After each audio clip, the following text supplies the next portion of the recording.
First, can I welcome up here Simon Berry. Simon is the chair of Winegrape Growers, has been since 2010, which has been a pretty tough period. He's also the principal of Consultants Berry to Wine. He and Cecilia have a vineyard at Quitpo. He started in the Adelaide Hills as a rep for Winegrape Growers, and he's been a grower for about 20 years, both working as well in warmer climes and the premium cooler ones. He's had lots of industry roles, spent a lot of time with Tandau, and had roles on the Strategic Directions Group and the Australian Rural Leadership Network. This is his last official duty as chair, and Simon always has something to say, and I think it would be particularly poignant today. Simon, thank you.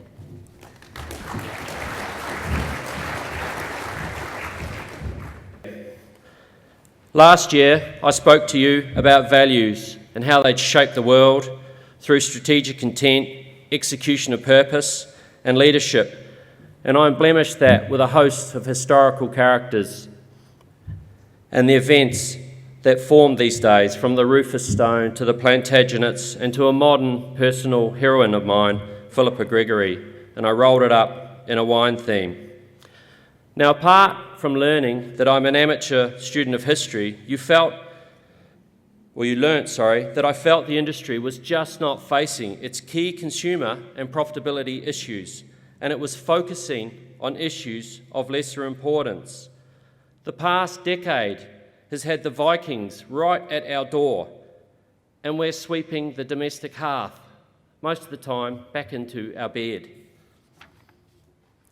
What am I talking about? The big grabs. We are 1 billion behind in export revenue. 1 billion since 2006. That's a lot of money. All of the growth in the domestic market has been from imports. One variety from one country has grown a $300 million business under our noses. It's not criticism, it's a wake up. We're just not getting there. We're not getting traction. I know there's upside to export, and we've got to talk about those sorts of things. But we need to also face our realities and take them on. What I'm really saying is that we've had a checkered history of dealing with our issues and opportunities. And I think of it along the lines whenever we talk about things that are self-evident. And you all know what I mean by that. People used to think that the world was flat and that the sun moved around the earth. Self-evident. But over time, self-evident has always been proven by history to be something that was currently held as a strong belief, but was later proven unfounded and incorrect. We had a 2025 plan with spectacular export growth against a flat foreign exchange rate. And we said, it's self-evident. We must have accelerated depreciation to get this opportunity driven, vines in the ground, wineries built, and off we went. And there was only one lonely voice that spoke against that. And he's in this room, Leo Peck, and I congratulate him on his leadership and for stepping out and saying what people didn't want to hear. We must have more growers' voices. Now, criticism of any criticism is that the wine industry is seeking a unified position. And that's fine. I understand that. And to the winemakers' credit, they did have a recent call for unity, which was aspirational. And to a large degree, they did get there. They got a key focus and they got a lot of agreement on what should be done and what could be done. What I'm saying to you is that whilst that call for unity was aspirational, it was not inspirational. And it is not getting us where we want to go, although the door is open and we do still have lots of opportunity to work a lot better as growers and winemakers. 12 months on, the deeply held convictions of people towards some of these policies that were promulgated have been shown to be very loosely held, and that the self-evident of 12 to 24 months ago is now showing some cracks. And what I'm saying to you is that discussion, if it had been inspirational, could have raised money for marketing. We could have done it ourselves. I know it would have been at a cost, but I can only look at what's happened now and say we've gained 50 million, but it's cost us 300 million. Now we have Senator Rusden here, who's better to listen to me about this matter. I think it's been very hard for the government, being the referee, and to come up with a solution. The lesson, though, is that in terms of effective grower policy and advocacy, we need to get ourselves better organised and be effectively heard.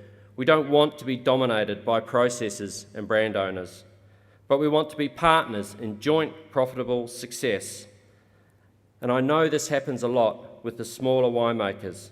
We need to effectively communicate the impacts of winemaker-led policies on our businesses, on profitability, and do that in-house at a joint forum.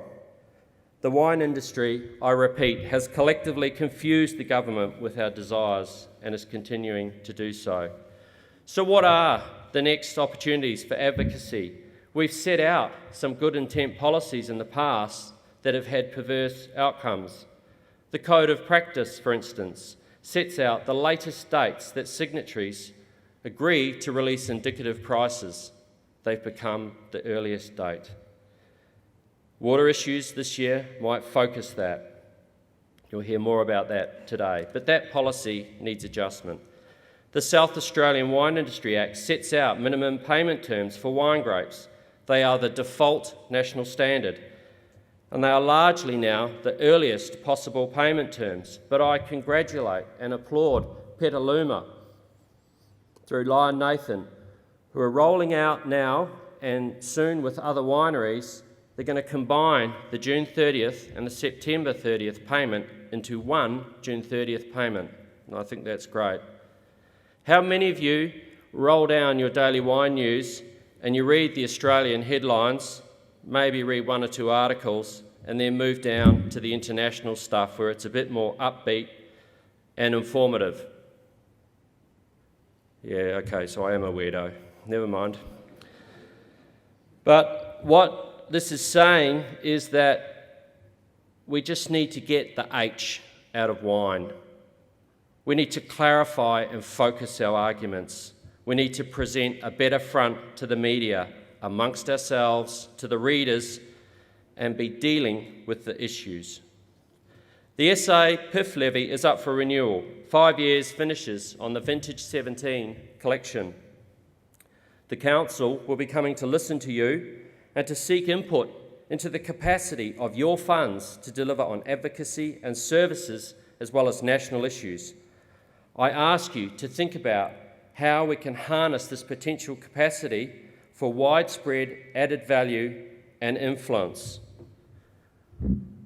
We need to be heard on issues like profit, reinvesting in viable vineyards, and addressing the capital trap of non-performance. The 90s in Australia was very exciting. It had demystified some of the wine aura. It had introduced people to fun, new regions, styles, and the skills of growers and winemakers. We threw the rulebook out and we wrote a new one. We raised awareness of Shiraz, but now the world has caught up. We've lost that edge. And some seem to have become only interested in wine shows, reviews, and pair points. I believe that we've lost some of the business ethics and the sense, and we've lost some consumers' interest in our markets. Perhaps we've pushed ourselves too far in engaging with people. What fascinates some of us, you can pick up so many bottles and read absolutely everything about how that wine was produced on the back label. We've got lots of wines now making Grange style, and I sense that we've lost some of our mystique.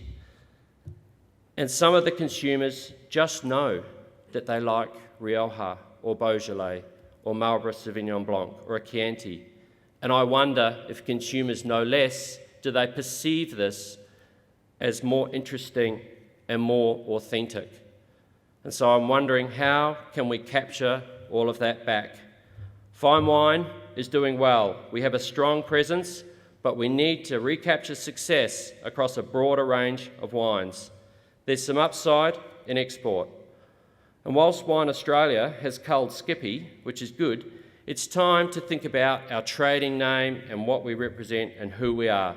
Obviously, we can't use Agua, but we need some new beginning, some new way of engaging with the consumers. My thoughts for export, and I'm not really qualified to say this, but I think we need to get something simple, something about our lifestyle, something about how we live, what we do, a lifestyle wine that's simple, it's clear, it's easy. We can test it with the consumers whose lifestyles contain wines, who yearn for a bit of Australia or escapism. It can fit with food, activities and friends. It can cover all styles and all price points. Australian wines for your lifestyle. How are we going to get there, and how are growers going to influence that push?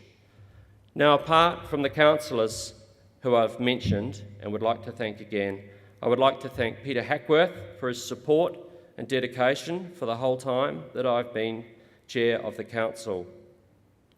Peter has also been very ably assisted by Sandy Hathaway, and I believe they've delivered on the council's aims and delivered to the growers exceptional service. So enjoy your day and absorb the content and think about how to apply it. Welcome. Let's get underway. That's it from me. I do retire as chair by constitution to be replaced by Heather Webster. Thank you for listening and the opportunity to represent you.